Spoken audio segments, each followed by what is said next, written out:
Bueno, y sobre este polémico tema vamos a conversar con el abogado laboralista Percy Alache, socio líder además del servicios laborales de PricewaterhouseCoopers. Percy, ¿cómo está? Buenas tardes. Hola Omar, muchas gracias por la invitación. Bueno, se ha generado toda esta polémica. Evidentemente necesitábamos actualizar las normas vigentes en cuanto al trabajo remoto, no al trabajo no presencial o el teletrabajo, porque probablemente muchas empresas, Percy, usen, digamos, esta modalidad ya de manera permanente, así pase la pandemia. Pero quizá lo más polémico es quién asume la cuenta, quién asume el recibo de luz, quién asume el recibo de internet, el recibo de teléfono. Eso no queda muy claro todavía. Sí, como tú lo dices, ¿no? El teletrabajo o trabajo remoto, como se ha llamado en esta pandemia, ha venido para quedarse, ¿no? Ya es una modalidad que está aprobada, que ahorra costos, que finalmente le ha dado mucha agilidad a las empresas en un contexto tan difícil como es la pandemia. Pero la pregunta es, ¿qué hacemos con los costos, no? En un primer momento, cuando este proyecto en mayo, en el ámbito privado, la regla era que los asumía el empleador, ¿ya? En el ámbito público dependía de la entidad, no del presupuesto de la entidad. Ahora, hay un elemento aquí que es la compensación de gastos, es decir, si el trabajador asume y luego lo quiere cargar a la empresa o a la entidad. En el ámbito privado eso era posible, siempre y cuando el empleador lo asuma directamente. Y en el sector público no era posible esa devolución de gastos. Ahora, luego en las observaciones que hace el Poder Ejecutivo, en el sector privado se propone que esta asunción o distribución de gastos sea por acuerdo, ¿ya? Y en el sector público la cosa seguía igual. Ahora, en el dictamen que ha salido hace 2 días, se proponen 2 cosas. Que la regla sea que el empleador siga asumiendo y que la excepción sea que la empresa y el trabajador se pongan de acuerdo con la empresa en cómo se van a distribuir los gastos.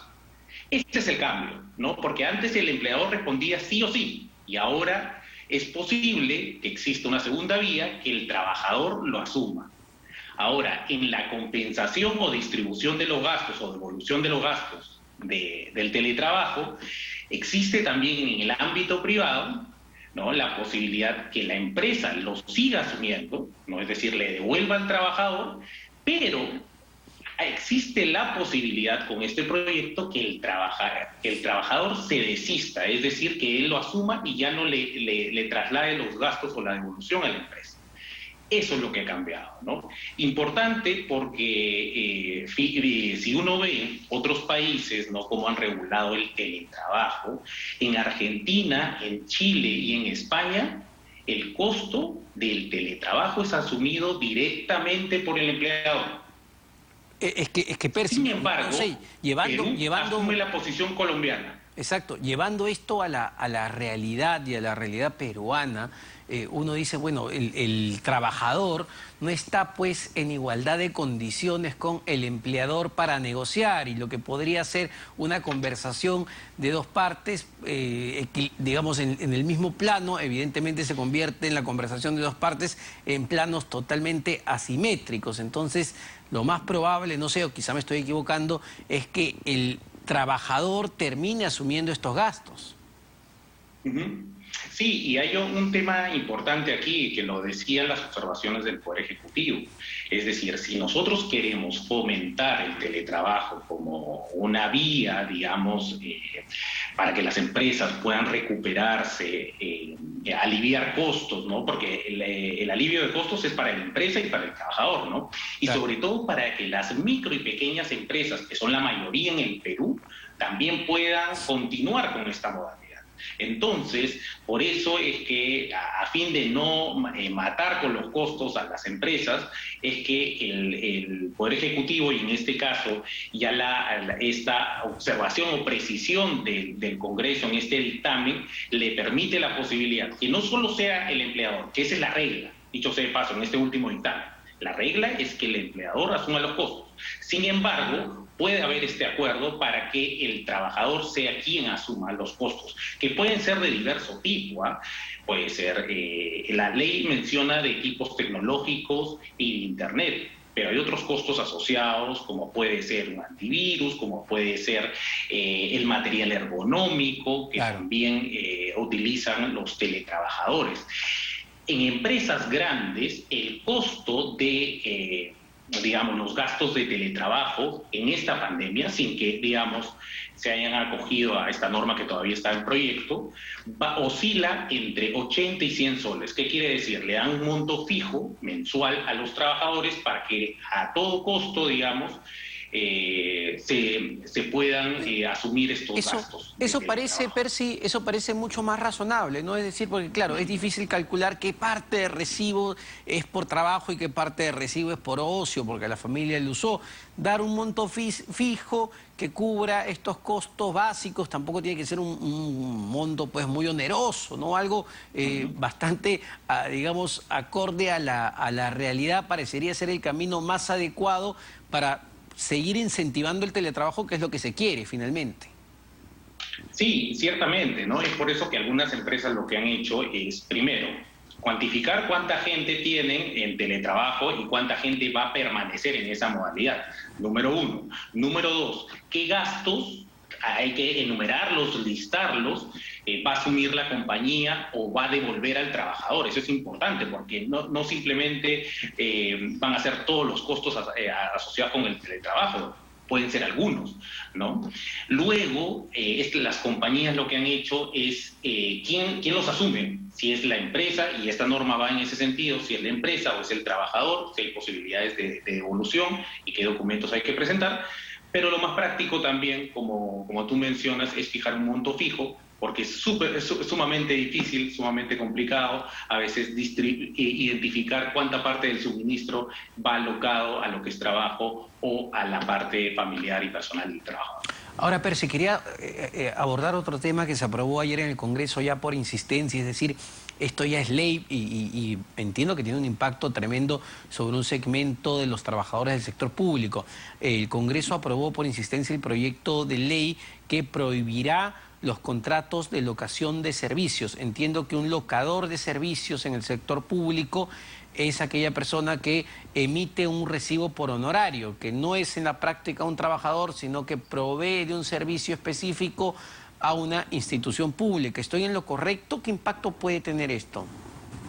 Sí, esto tiene un antecedente, digamos, de hace 20 años, ¿no? Los servicios no personales. Así es. Que era algo muy similar a lo que es locación de servicios y que luego migró a lo que fue el CAS, o lo que es todavía, porque todavía existen varias contrataciones bajo esa modalidad. Lo que se ha hecho ahora es que esas actividades que locación no tienen nada, sino que en realidad son labores o actividades parte de la entidad, se sinceren. Es decir, darle cierta formalidad al sector público. Y de momento puedan incorporarse a los regímenes existentes. Ahora, ¿cuál es el gran problema de esta norma? Que si no vas a contratar mediante locación y tienes necesidades temporales, las entidades públicas tienen, digamos, un poco las manos atadas de cómo hacerlo. ¿Por qué? Porque en el Estado está el régimen 728, que es el régimen privado, que le significa muchos costos a las entidades, impacta en el presupuesto, pero es, digamos, lo más transparente, dicho sea de paso. Tienes un decreto legislativo 276, que es un régimen quebrado, es un régimen en desuso y que lastimosamente ya muy pocas personas están bajo esa modalidad, ¿no? El régimen de la carrera administrativa. Y tienes el otro régimen que ha venido trayendo una serie de complicaciones, como es el CAS, ¿no? Donde prácticamente las personas no tienen la posibilidad de continuar en la entidad, sino que están sujetas siempre a la temporalidad, ¿no? Y se les va renovando y todo depende de la gestión, de la gerencia, del funcionario de turno, para poder, digamos, que la persona tenga cierta estabilidad, ¿no? Sin embargo, eliminar esta posibilidad de la locación de servicios es una medida positiva, pero yo lo que sugiero es que el régimen público se uniformice, exista un régimen único que le permita, en base a meritocracia, a avanzar a los trabajos. Totalmente de acuerdo, e incluso creo que está muy mal que el propio Estado sea informal y contrate bajo esta modalidad. Sin embargo, más temprano una amiga me consultaba, Omar, ¿qué es lo que va a pasar con los miles de trabajadores que están bajo locación de servicios en el sector público a partir de la vigencia de esta ley? Es decir, si está prohibido que simplemente ya no se les va a contratar más, van a salir, ya se rompe el vínculo con las instituciones. O sea, ¿cuál va a ser el efecto práctico para esos trabajadores actualmente? Porque dudo que puedan pasar bajo el régimen CAS o a otro de los regímenes. Sí, los caminos son los siguientes. Uno, desvinculaciones masivas, ¿no? Wow. Ya no se van a renovar los contratos de locación de servicios o órdenes de servicios, ¿no? Que era otra de la modalidad muy utilizada en las entidades públicas, que viene a ser prácticamente lo mismo, ¿ya? Esa es. La segunda alternativa es que exista una disposición que los migre a los CAS, que sería básicamente reconocerles algunos beneficios, pero siguen con el problema medular, que es la inestabilidad, Así ¿no? es. Y la tercera salida es incorporarlos bajo el régimen 728, igual, digamos, y robando más costos al Estado, y esto muy probablemente pocas entidades vayan a querer dar ese paso, justamente cuando estamos en tránsito de cambio gobierno.